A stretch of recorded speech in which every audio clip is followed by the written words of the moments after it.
Bonjour à tous, bonjour à toutes.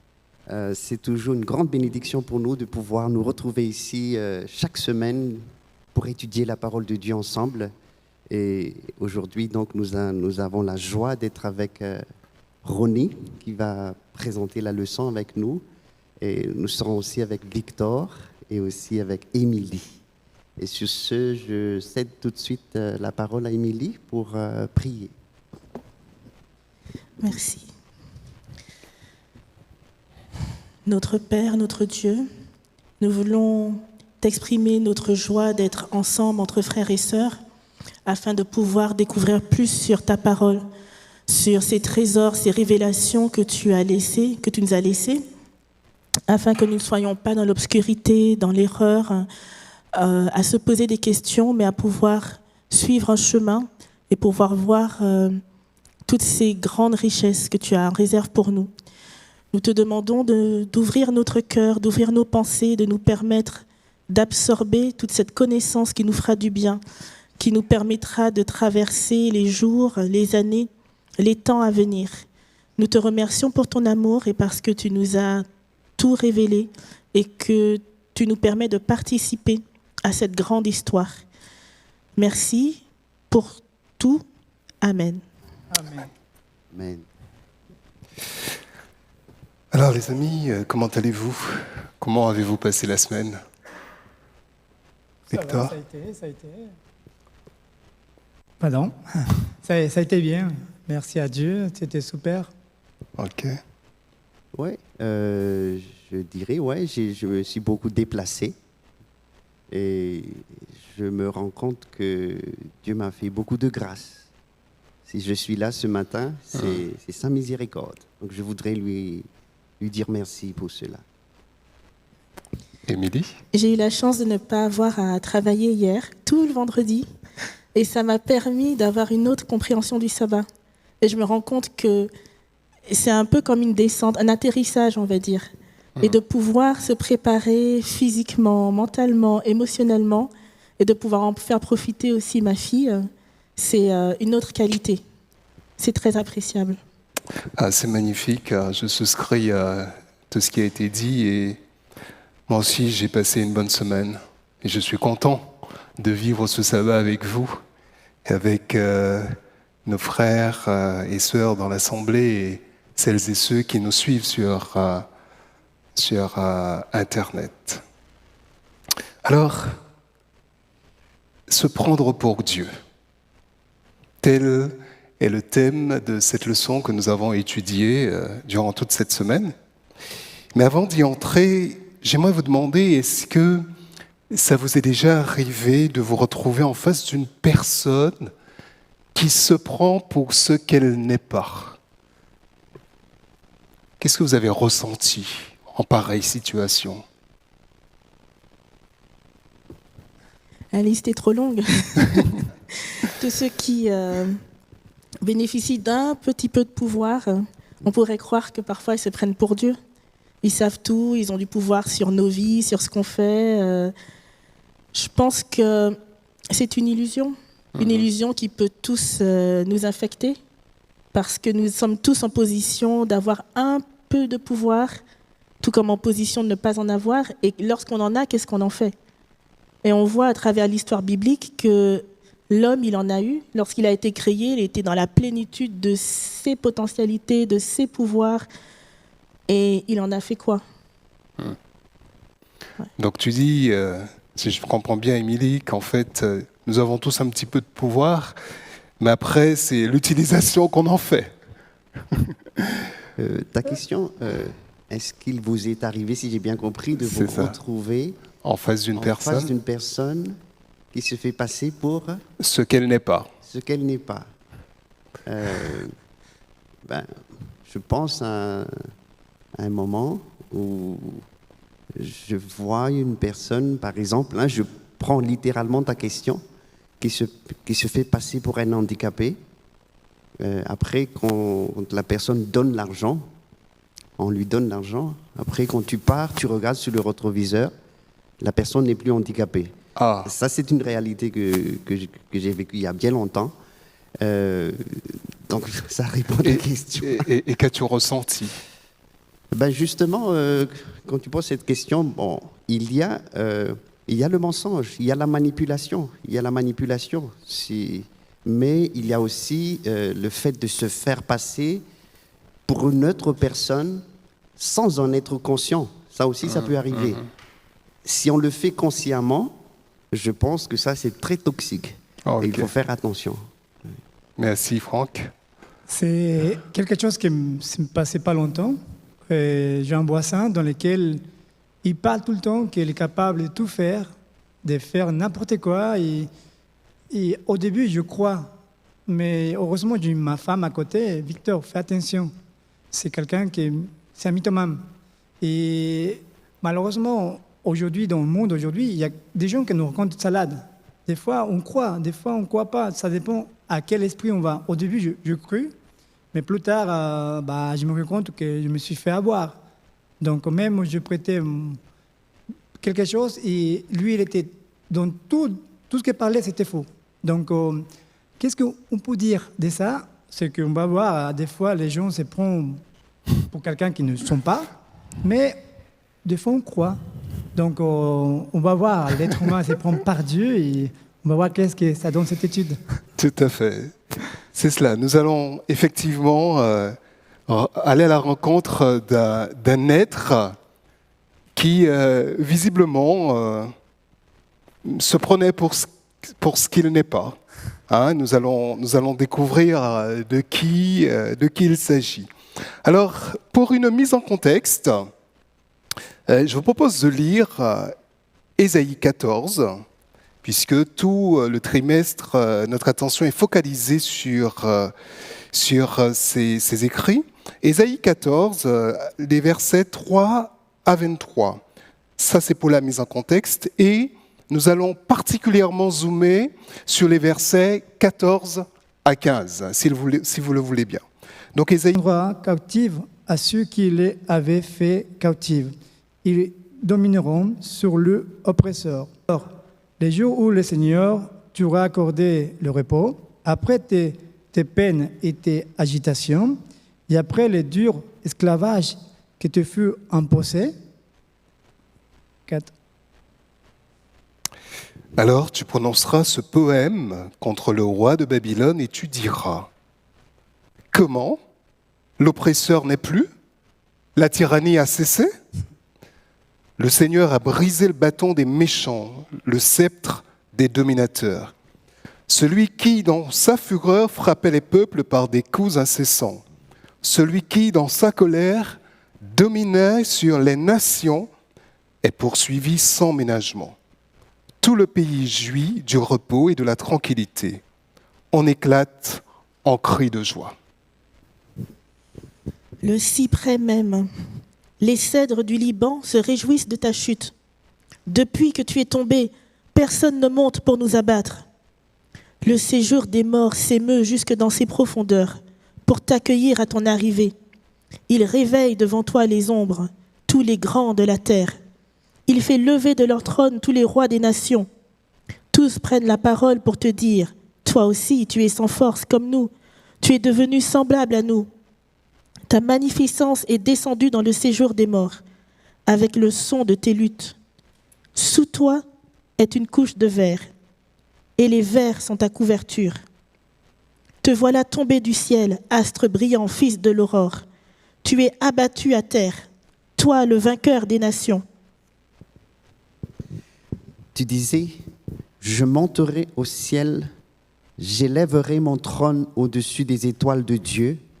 Je m'assiérai sur la montagne de la rencontre au plus profond du nord. Je monterai sur les hauteurs des nuages. Je serai semblable au Très-Haut. Mais on t'a fait descendre au séjour des morts, au plus profond du gouffre. Ceux qui te voient fixent sur toi leur regard. Ils te considèrent attentivement. Est-ce là cet homme qui agitait la terre, qui faisait trembler les royaumes, qui réduisait le monde en désert, qui rasait ses villes et ne relâchait pas ses prisonniers? 18. Tous les rois des nations Oui, tous reposent avec honneur, chacun dans son tombeau. Mais toi, tu as été jeté loin de ton sépulcre, comme un rameau qu'on dédaigne, comme une dépouille de gens tués à coups d'épée et précipités sur les pierres d'une fosse, comme un cadavre foulé aux pieds. Tu n'es pas réuni à eux dans le sépulcre, car tu as détruit ton pays, tu as fait périr ton peuple. On ne parlera plus jamais de la race des méchants. Préparez le massacre des fils à cause de l'iniquité de leur père, qu'ils ne se relèvent pas pour conquérir la terre et remplir le monde d'ennemis. Je me lèverai contre eux, dit l'Éternel des armées. J'anéantirai le nom et la trace de Babylone, ses descendants et sa postérité, dit l'Éternel. J'en ferai le gîte du hérisson et un marécage, et je la balayerai avec le balai de la destruction, dit l'Éternel des armées. Amen. Voilà, si on peut nous afficher la première diapo. Nous avons donc lu en tout cas une bonne section du chapitre 14. Et dans l'étude, nous avions plusieurs chapitres concernés, du chapitre 13 jusqu'au chapitre 27. Je me suis posé la question, est-ce qu'on pouvait projeter une structure concentrique de toute cette partie du livre d'Ésaïe que nous avions à étudier. Et voilà, je pense que du chapitre 13 au chapitre 23, on pourrait parler là d'une situation initiale, la condamnation des nations. Situation initiale.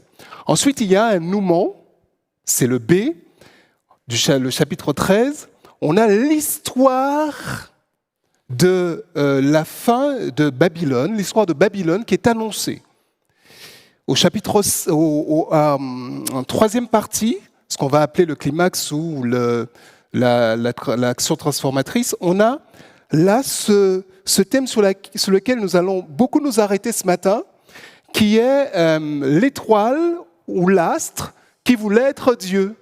Et là, c'est Ésaïe 14, des versets 12 à 15.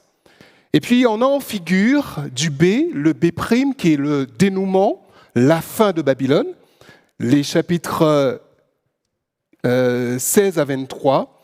Et puis, le dernier point, la situation finale qui correspond au triomphe ultime des chapitres 24 au chapitre 27. Donc, en fait, ce que nous allons voir ce matin s'insère vraiment dans tout ce contexte-là. Alors, pour ce qui concerne le contexte du chapitre 14, on l'a lu, on voit plusieurs choses. On voit que déjà, on peut dire qu'il s'agit là d'un chant, ce qui est appelé en hébreu un mashal. C'est un chant plutôt funèbre sur un être, le roi de Babylone. D'accord ? Au verset 4 à 11, on a l'annonce de la mort de ce roi. Et puis au verset 12 et 15, on a vraiment le chant même, sur cet astre brillant. Alors, qu'est-ce que ce texte vous dit ? Qu'est-ce qu'il vous dit ce texte ? Ésaïe 14, versets 12 à 15, qu'est-ce qu'il vous dit ce texte ? Te voilà tombé du ciel, astre brillant, fils de l'aurore, tu es abattu à terre, toi le vainqueur des nations. Voilà, le chapitre, en tout cas la section est intitulée « Prophétie contre le roi de Babylone ». Ce n'est pas la seule prophétie parce qu'il y en a d'autres, justement dans toute cette section, contre la Syrie, contre Moab, contre l'Éthiopie. C'est mon approche à moi, c'est l'origine du péché, l'origine. Donc pour toi, ce texte place devant l'envers du décor, l'envers de la tapisserie, c'est un peu comme un jeu d'illusion. On voit quelque chose et puis ça change un peu. Donc au départ, c'est le roi de Babylone et puis on nous montre l'envers et en fait, on s'aperçoit que c'est Satan. Pour tous ceux qui ont lu un peu la Bible, l'Apocalypse, Babylone, même ceux qui ne connaissent pas beaucoup, dès qu'on dit Babylone, ce n'est pas très positif. Et on sait très bien que ça fait référence à un petit peu la racine du mal et du péché. Et là, on voit la clé de la compréhension un petit peu de cette idée que nous avons derrière le mot Babylone. Ok. Et même les autres passages d'Ésaïe, on parle toujours d'un roi, d'une nation, et puis on se rend compte que derrière, il y a autre chose. Et je pense que ça nous sert à nous chrétiens de toujours nous souvenir que nous sommes dans un conflit cosmique qui a en quelque part une racine, il y a un chef, et que derrière l'humain, il y a toujours cette bataille, et que nous avons cette chance de pouvoir avoir cette vue d'ensemble beaucoup plus globale, beaucoup plus approfondie. On ne voit pas seulement de près, on voit aussi de loin. Mhm. Donc, pour toi, il y a un plan et un arrière-plan. Et ce texte t'aide à saisir cet Tout arrière-plan. à fait. Parce qu'en tant qu'être humain, plus tard, un siècle plus tard et demi, lorsque Babylone est venue et que certainement que le peuple d'Israël est dans une grande détresse, dans une grande peur, ils pouvaient ne voir que le roi. Et si on ne voit que le roi, alors on s'agenouille devant lui. Parce qu'on ne voit que sa petite vie et on ne voit que la puissance du roi. Mais Daniel, au temps de Babylone, pour aller beaucoup plus loin, il a vu au-delà du roi et au-delà de sa petite vie. Il a vu le conflit, il a vu le diable, il a vu la racine du mal, il a vu l'histoire. Et je pense que c'est ce qui permet aux chrétiens, à travers tous les temps, de résister aux difficultés, aux persécutions, d'avoir cette vision globale. Et c'est pour ça que c'est important que ce soit là. Et ce qui est fascinant, c'est de mettre en parallèle Ésaïe avec la vie de Jésus, ce qui est dit sur le roi de Babylone avec ce qui est dit dans l'Apocalypse sur le diable, et il y a certains termes qui sont repris, qu'il est tombé, etc. D'accord. Mais on va y revenir, voilà. Émilie. On va y revenir. Franck Qu'est-ce que le texte me dit?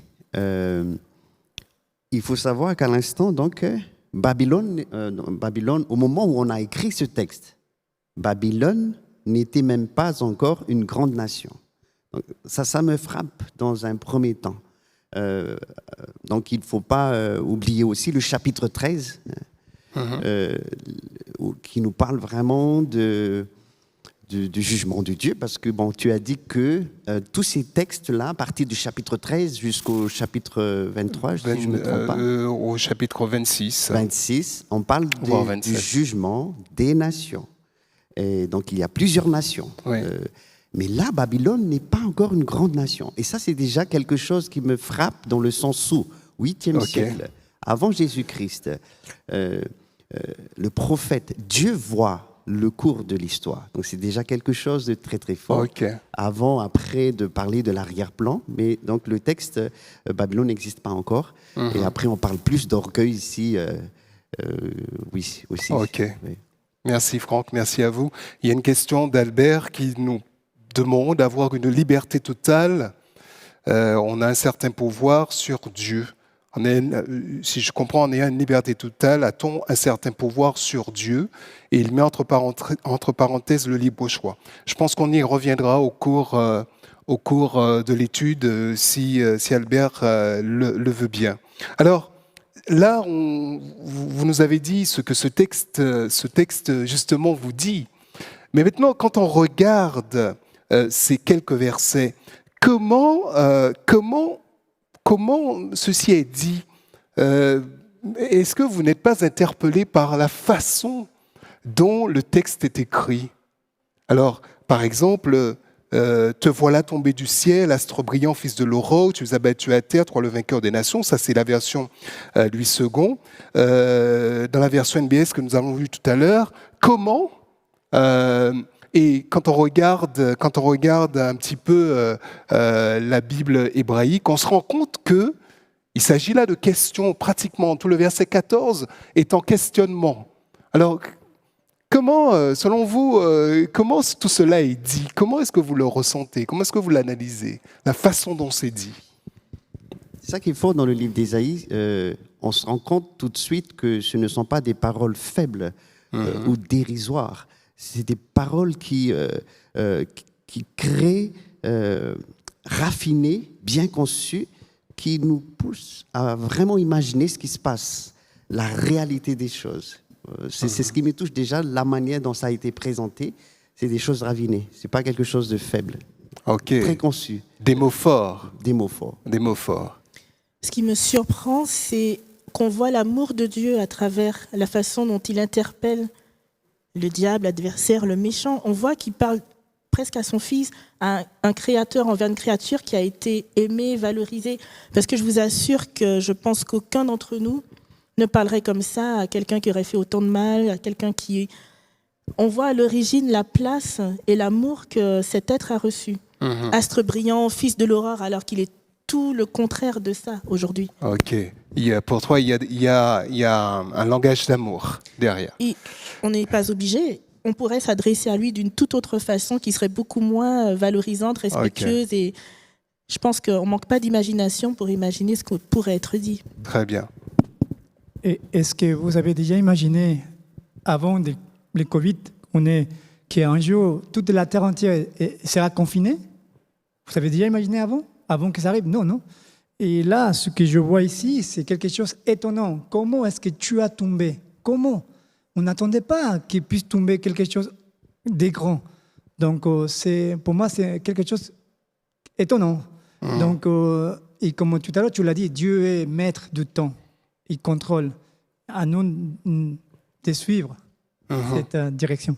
Ok. Tu sais, je voudrais encore insister aussi sur ce point-là que Émilie et Victor a souligné, hein, le point où, regardons le verset 4. Au commencement, il dit « Comment l'oppresseur n'est plus, la tyrannie a cessé, le Seigneur a brisé. » Alors, voir Dieu déjà qui va briser, il faut bien comprendre, parce qu'on sait qu'il est le Dieu d'amour. Il est amour, mais il va briser.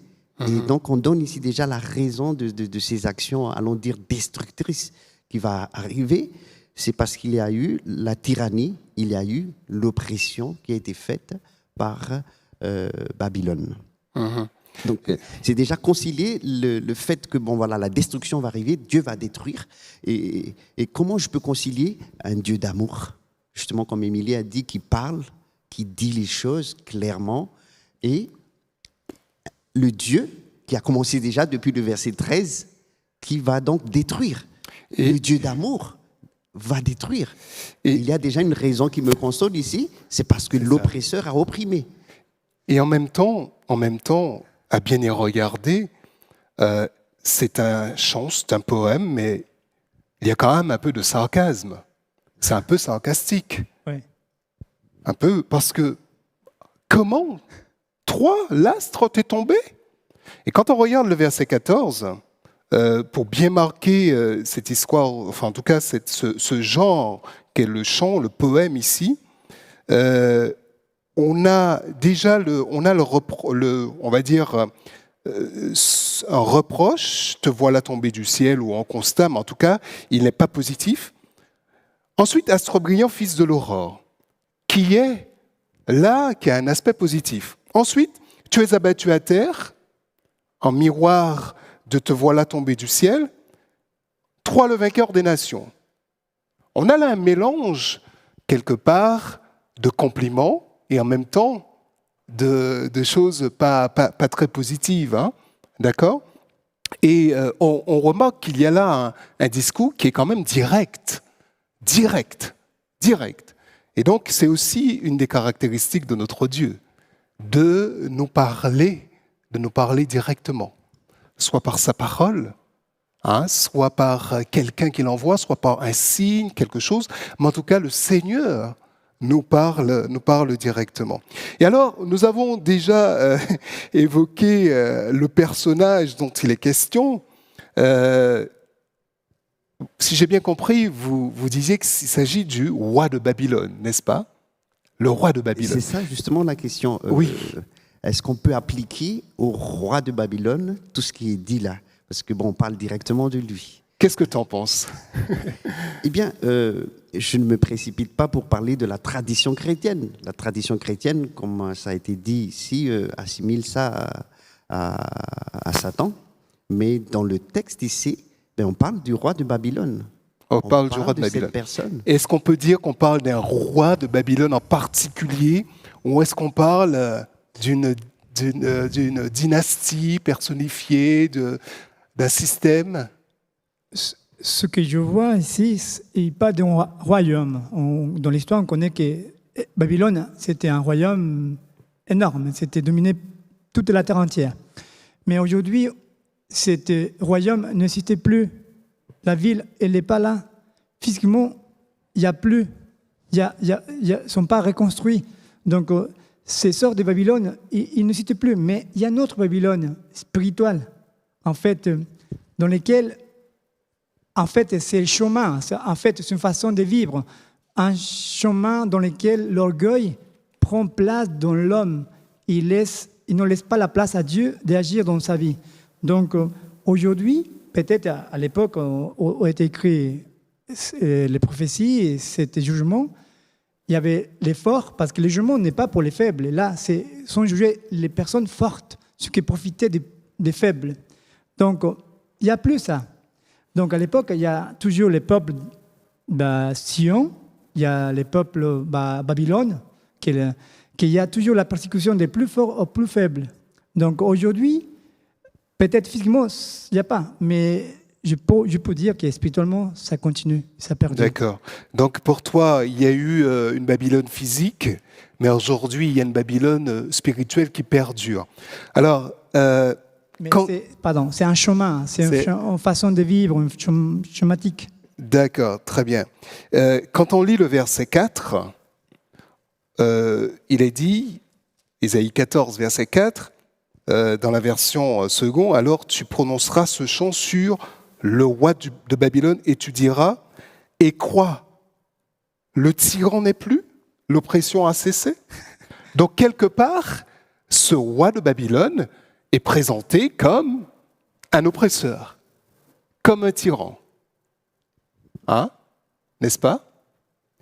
Et donc, et pourtant, au verset 12, il est dit, te voilà tombé du ciel, astre brillant, fils de l'aurore. Et donc la question, pour vous, c'est quoi cet astre brillant, ce fils de l'aurore? Émilie l'a ébauché tout à l'heure, mais que peut-on dire de plus? Avant de parler de l'astre brillant qui tombe du ciel, nous avons étudié ici pendant un trimestre l'histoire dans le livre de Daniel, où on parle de Babylone littérale. Donc, ça nous donne déjà un aperçu de ce qui s'est passé du temps de Daniel. Rapidement, nous pouvons nous rappeler l'histoire de cette statue, par exemple, où on a défini l'empire babylonien comme l'or, la tête. Et on voit juste dans le chapitre 2, on voit l'état d'esprit déjà de Daniel qui, lorsqu'il a pu donner le rêve du roi et expliquer, il a donné tout le crédit à Dieu. Mais de l'autre côté, le roi, lorsqu'il a vu l'explication, qu'est-ce qu'il va faire dans le chapitre 2? Il va construire une grande statue en or. Donc là, nous voyons la suite et dans les différents chapitres de Daniel, on voit l'orgueil du roi. Donc, un petit peu pour que je puisse comprendre ce texte-là, de cet oppresseur-là, c'est vraiment l'orgueil qui continuait. Donc, et après, on pourrait parler de l'interprétation de cette étoile qui descend du ciel. Et est-ce que tu fais un lien entre cet astre brillant et cette partie tête d'or de la statue de Daniel 2? Est-ce que tu fais un lien? Astre brillant et cette partie tête d'or de la statue. Dans un premier temps, l'interprétation littérale du texte qui est dit ici, qui est adressé au roi de Babylone, donc c'est comment Dieu voit les choses, comment le prophète va décrire les choses, comment va décrire l'état d'esprit, ce qui est derrière ce roi-là, tout ce qui anime son action. Eh bien, ça s'applique directement à Babylone littérale. Voilà. Ouais. Je vois le lien vraiment assez clairement en lisant l'Apocalypse. Apocalypse 9, et je vis une étoile qui était tombée du ciel sur la terre. Apocalypse 12. Sa queue entraînait le tiers des étoiles du ciel et les jetait sur la terre. Et il y a plusieurs références comme cela. Par exemple, et il fut précipité sur la terre, et ses anges furent précipités avec lui. Et la référence avec Babylone, justement, qui est faite dans l'Apocalypse, me permet de faire ce lien-là. Le roi de Babylone, le dragon, l'astre, l'étoile, précipité, tombé, on voit vraiment des parallèles. Et je pense que on ne peut que penser à ces deux textes-là. Ok, très bien, très bien. Et alors, il y a dans ce texte, ces quelques versets, un certain nombre de mouvements. À partir du verset 13, on a le je qui est omniprésent de cet être, cet astre brillant, ce roi de Babylone, qui parle à la première personne. Et quelles sont les actions? Quelles sont ces actions précisément qui sont indiquées par les verbes, hein? Quelles sont ces actions qui sont assez parlantes, hein, d'ailleurs? En tout cas, son désir d'action. Quel est ce désir d'action? Être semblable à Dieu.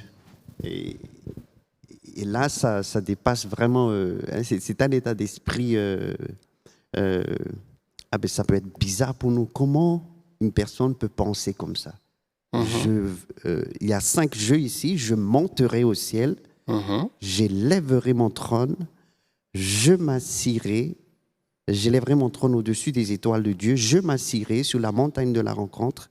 Je monterai et je serai semblable au Très-Haut. Alors, on voit donc là qu'il y a plusieurs lieux auxquels sont rattachées ces différentes actions, hein, n'est-ce pas? Il y a plusieurs lieux auxquels sont rattachées ces différentes actions. Quand la diapo suivante, si possible, au ciel, je monterai. Ok? Mon trône, je l'élèverai au-dessus des étoiles de Dieu. Qui sont les étoiles de Dieu? Qui sont les étoiles de Dieu? Selon Apocalypse 1er, verset 20. Jésus dit, je tiens cette étoile dans ma main droite. Ok. Donc il dit, ce sont les messagers. Et ce sont les anges, ce sont les messagers, d'accord? Les anges de Dieu, d'accord? Sur la montagne de l'assemblée, je m'assiérai à l'extrémité du septentrion. Et je monterai au verset 14 sur le sommet des nues et je serai semblable au Très-Haut. Donc, on a ces divers lieux et à chaque fois des actions qui correspondent. Des verbes, que ce soit monter, que ce soit élever, hisser, m'asseoir, siéger, s'asseoir, siéger. Donc, il y a quand même un projet. Mais l'orgueil précède la chute. Oui. Il y a un texte, tu parles de ça, Émilie, dans Proverbes chapitre 16, verset 18. Je pense qu'on ne sort pas du contexte, mais c'est juste ce que dit ce texte-là, rejoint un peu. Proverbes chapitre 16 et le verset 18. L'orgueil précède le désastre, l'esprit hautain précède la chute. Donc, en fait... Il y a une mobilité ascendante ici. Il y a une mobilité ascendante, exactement. Il y a une mobilité ascendante.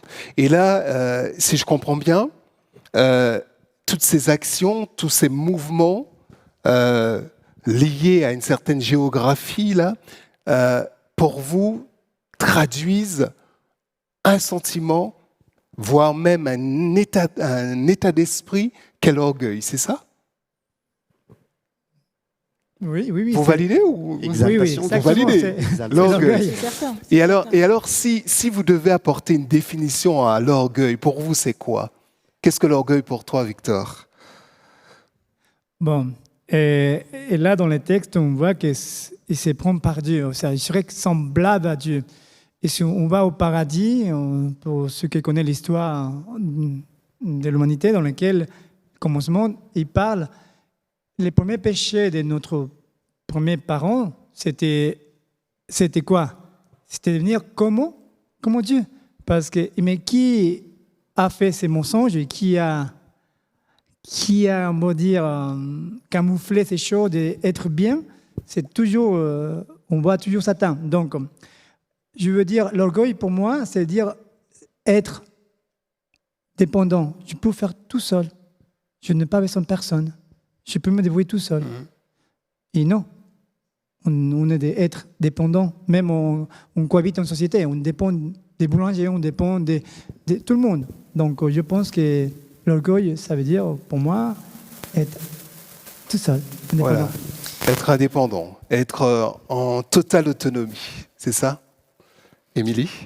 On a dit l'orgueil précède la chute. Il y a aussi un proverbe africain qui dit plus haut monte le singe et mieux on voit son arrière pour rester élégant. Et je pense que l'orgueil, c'est ça. C'est se mentir à soi-même et mentir aux autres. Et c'est pas pour rien que la Bible appelle le diable le père du mensonge. Il se ment à lui-même et il ment aux autres. Il se pense quelque chose qu'il n'est pas. Il fait les autres penser quelque chose qui n'est pas. Mais on a de la chance parce que à peine quelques versets plus loin, on nous dit exactement ce qui va lui arriver. Pitoyable, c'était rien. Parce que sans Dieu, on n'est rien. Donc l'orgueil, c'est, si je comprends bien, et je rebondis sur ce que tu viens de dire là, quelque part. C'est se mentir à tel point qu'on ne s'aperçoit même pas que c'est comme si un appareil électrique qui est branché, qui se prend pour quelque chose d'autonome.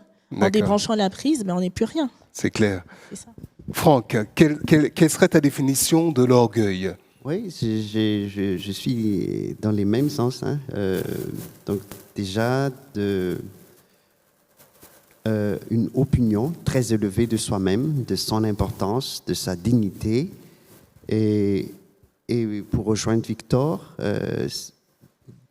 c'est justement cette indépendance-là aussi. Voilà, il y a le fait de vouloir, de s'élever, de je monte. Mais il y a aussi le fait de se séparer de Dieu, d'être tout seul. C'est de faire ce qu'on veut. Et je ne sais pas, je fais un parallèle un petit peu lorsque dans la chute de Adam et Ève, Dieu cherche, où es-tu? Et curieusement, il va dire 5 jeux aussi. Je me suis caché, j'ai peur, j'ai mangé. Et je dis, c'est là qui m'amène à dire que ça peut... Il y a celui qui est imbu de lui-même, ça peut m'arriver, ou bien l'inverse, d'être loin de Dieu, de se séparer de Dieu, d'être indépendant, parce que j'étais créé pour être dépendant de ce Dieu-là. Et donc, dans la mesure où je dis, je n'ai pas besoin de toi, eh bien, je vais me retrouver avec les 5 jeux à la fin aussi. Et la question qu'on pourrait se poser, est-ce que justement, c'est pas ce qui nous arrive? Est-ce que c'est pas ce qui nous arrive dans notre quotidien? Nous avons une relation avec Dieu, mais est-ce que certaines fois, il nous arrive pas justement de vouloir vivre sans Dieu, de vouloir faire des choix indépendamment de Dieu, en s'avançant soi-même, en comptant sur nos propres forces, parce que finalement Dieu, il n'est pas si proche que ça, finalement, il est loin. Si je peux faire par moi-même, pourquoi ne le ferais-je pas? Ça me vient à ma tête l'image dans laquelle, chez moi, j'ai un baie vitrée, et quand c'est plein, c'est la journée, je vois un baie vitrée qui est transparent, je vois la lumière qui est dans le jardin. Et quand ça commence à faire nuit, il n'y a pas de lumière à l'extérieur. À l'intérieur, en fait, j'aimerais bien voir dehors, mais je me vois moi-même. Je ne vois pas à l'extérieur parce que c'est noir. Je me vois même. En fait, pour moi, la lumière, la vérité, c'est Dieu. C'est pas moi, c'est Dieu même. Alors, Dieu peut nous bénir. Il nous bénit tellement qu'à force d'être rempli de ces bénédictions, on oublie qui est la lumière. On va dire, on se regarde les miroirs, et c'est moi, je suis capable parce que je fais ça. Non, c'est pas toi. C'est Dieu qui donne la force, l'énergie. Et ce que j'aurais bien, c'est ça. Dépendre d'une lumière de Dieu, dire Seigneur, tu m'as béni, merci quand même. Et des fois, en tant que chrétien, on ne veut pas sortir de nos zones de confort. On est habitué à ça. C'est comme ça. Non, on ne veut pas changer. On ne veut pas changer. Non, Dieu dit, sors Victor, fais ça. Non, je ne veux pas. Non, mais fais. Il faut grandir. Il faut bouger. Et je pense que Dieu nous appelle à marcher et à bouger. Absolument. Et je pense que on peut comprendre que l'orgueil devient un état d'esprit, une façon d'envisager la vie, une façon d'envisager son existence. Et on va jusqu'à une forme de révolte, voire de rébellion contre Dieu. Et l'histoire que nous sommes, en tout cas le récit que nous sommes en train de considérer, nous ramène à celui de Genèse 11, où précisément on voit ces hommes qui, quelque part, ont envie se mettent dans la tête de construire une cité et de construire aussi une tour qui devra s'élever jusqu'à Dieu. Donc, c'est en fait un refus d'entendre la parole de l'Éternel, un refus d'entendre Dieu nous parler. Et puis, parce qu'on a une opinion très avantageuse de soi, on peut vivre seul, on peut faire seul, on n'a pas besoin des autres. Et or, c'est un déni de la création finalement. Parce que Dieu, quand il crée des êtres interdépendants. Ouais, interdépendants et dépendants de lui. Ils ont besoin des uns des autres et ils ont besoin de lui. Ils ont besoin de lui. Tu parles de Genèse 11, j'ouvre ma Bible dans Genèse 11, justement, au verset 4, c'est écrit « Bâtissons-nous donc une ville et une tour dont le sommet atteigne le ciel », il y a toujours ça, « et faisons-nous un nom ». Donc, se faire un nom. Aujourd'hui, voilà, ta réputation est attachée aussi à ça. C'est ça. Et alors que Dieu a dit, je vous ai créé à mon image. On est déjà donc créé à l'image de Dieu. On est des enfants de Dieu. Et c'est ça le contraste. Absolument. Voilà, le mensonge est là. Et on peut voir aussi le parallèle avec l'attitude de Jésus. Alors, de tout temps, tous les dynasties, les royaumes ont cherché à se faire un nom. Les pyramides des Égyptiens, toutes les merveilles, tout ce qu'on visite sur Terre, c'est ça, c'est une tentative pathétique de durer dans le temps, de se faire un nom. Et Nebuchadnezzar était habité de ce désir-là, un désir qui ne vient pas de Dieu. Il a tout essayé, la grande statue, etc. Et peut-être c'était l'homme le plus orgueilleux du monde, parce que Dieu a dû lui montrer qu'il était rien. Et tout à l'heure, on a une question qui s'est affichée. Notre internaute posait cette question. Est-ce que le roi de Babylone était déjà présent dans le jardin d'Éden ? Mais quelque part, si on s'en tient un peu à la description, on peut répondre oui, hein, déguisé en serpent, mais ce roi de Babylone qui n'existait pas encore physiquement, mais dont l'esprit était déjà là, parce que ce péché d'orgueil qu'il transporte dans le jardin d'Éden, eh bien, Ève et Adam en seront aussi quelque part séduits et vont couper cette relation, cette dépendance qu'ils avaient avec Dieu. J'ai juste oublié de finir ma pensée, c'est-à-dire l'attitude. Non, c'est moi qui ai oublié. L'attitude du roi de Babylone ou de tous les empires qui sont inspirés par le roi de Babylone et l'attitude de Jésus qui se met à nu, qui se ceint d'un simple morceau de tissu, qui va laver les pieds des disciples.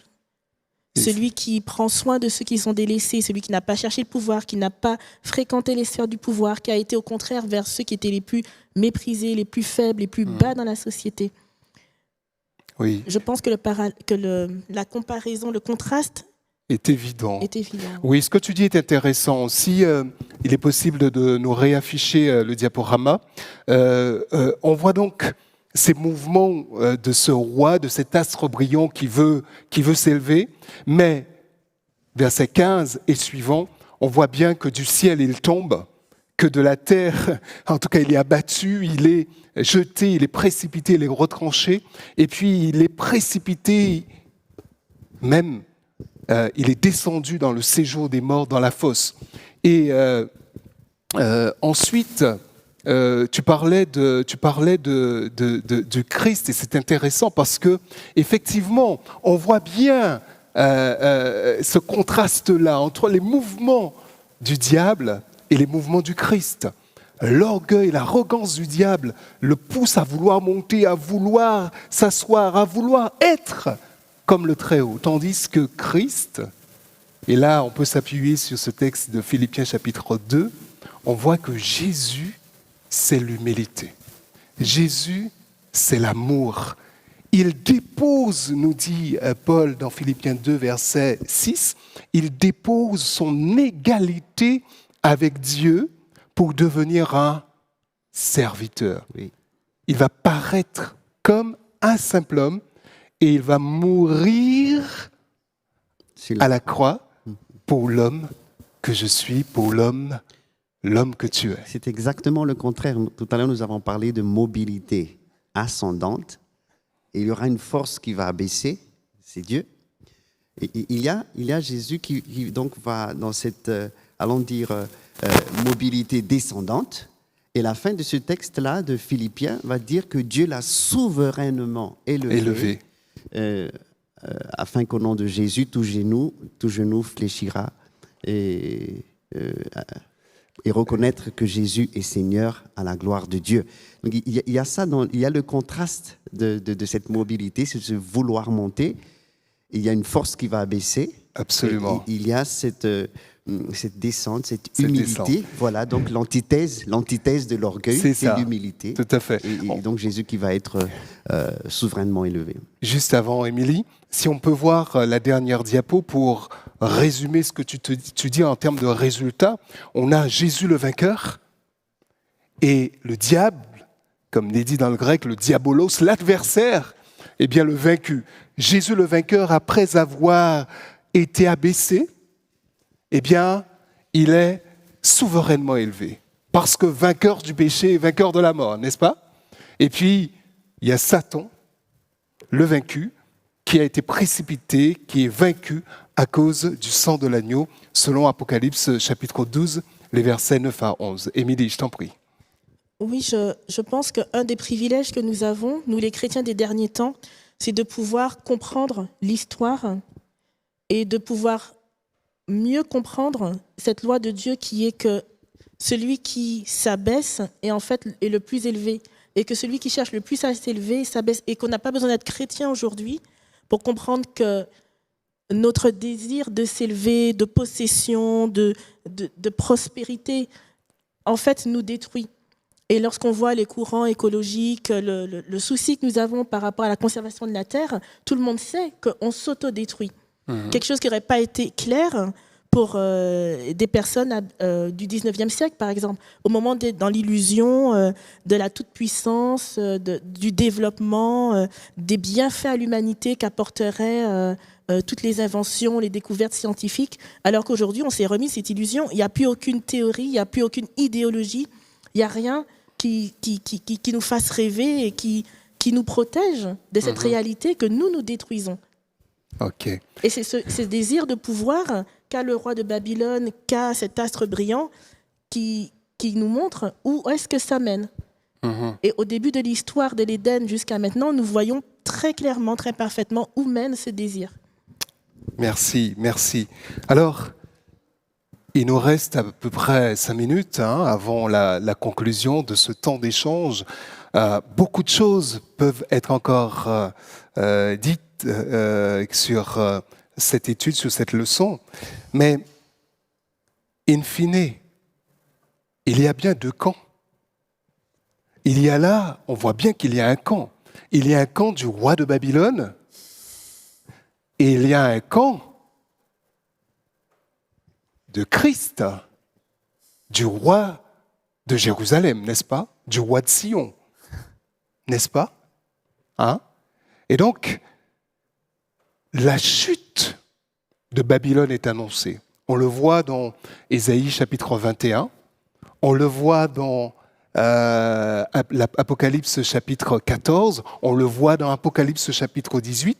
La chute de Babylone est annoncée. C'est une bonne nouvelle, hein? La chute de ce système sans Dieu, la chute de ce système qui nie Dieu, qui nie l'adoration de Jésus en tant que Dieu, n'est-ce pas? C'est le camp des ennemis du peuple de Dieu. Alors, la question est la suivante. À quel camp avons-nous décidé d'appartenir? J'imagine que nous avons fait le choix, vous avez fait le choix d'appartenir au camp de Christ, le roi de Sion. Chers internautes, j'imagine que vous avez aussi fait ce choix, mais si vous ne l'avez pas fait, peut-être qu'il faut se poser la question. Alors, cette chute est décidée. La chute de Babylone est décidée.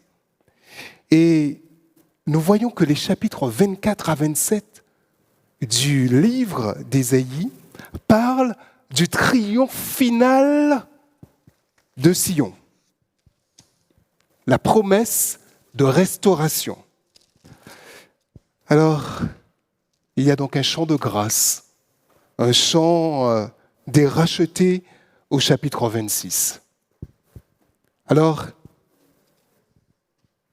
arrivé à ce stade, la question que j'ai pour vous, et qui sera presque la question conclusive, c'est quel est le message essentiel de ce texte pour toi, Franck, pour toi, Émilie, pour toi, Victor? Quel est le message essentiel de ce texte? Qu'est-ce que vous avez découvert dans ce texte et que vous auriez souhaité appliquer? En quelque sorte, à quoi ce texte vous invite-t-il personnellement? Tu veux commencer, Franck? Je pense à Genèse 11, par exemple, faisant un nom, bâtir. Le problème, ce n'est pas de bâtir, c'est de bâtir son Dieu. On est tout le temps en train de faire des choses. Et donc, la vraie bataille, c'est de lutter contre l'orgueil. Mais ça aussi, il faut que Dieu m'habite, il faut que Jésus m'habite, lui qui, comme nous avons dit tout à l'heure, qui s'est dépouillé. C'est Dieu qui souffre aussi, qui s'est dépouillé lui-même. En théologie, on parle du kénosis, là, qui s'est vidé. Et donc, Apocalypse 18 dit, « Sortez du milieu d'elle, mon peuple ». Donc, de sortir de cet état d'esprit, de mobilité ascendante, de vouloir monter, mais de laisser Dieu, de s'humilier devant Dieu et de me repentir. Parce que, voilà, Jésus est mort sur la croix, comme tu as montré dans le tableau. Et c'est juste l'humilité. Il dit, voilà, celui qui cache ses transgressions ne prospère pas, mais celui qui avoue et qui délaisse obtient miséricorde. Voilà. Merci, Franck. Victor? Oui, je pense, comme tu as dit, dans Apocalypse 18, 4, 6, il dit sortez. Et commencez en futur. Quelque sorte, je me retrouve dedans. En fait, il dit sorte. Parce que, en fait, comme tu as dit tout à l'heure, on soit dans quel camp? Dans quel royaume? Royaume de Dieu ou Sion, royaume Babylone? Alors, quand ces textes que tu as dit, sorti, peuple, sorti de là.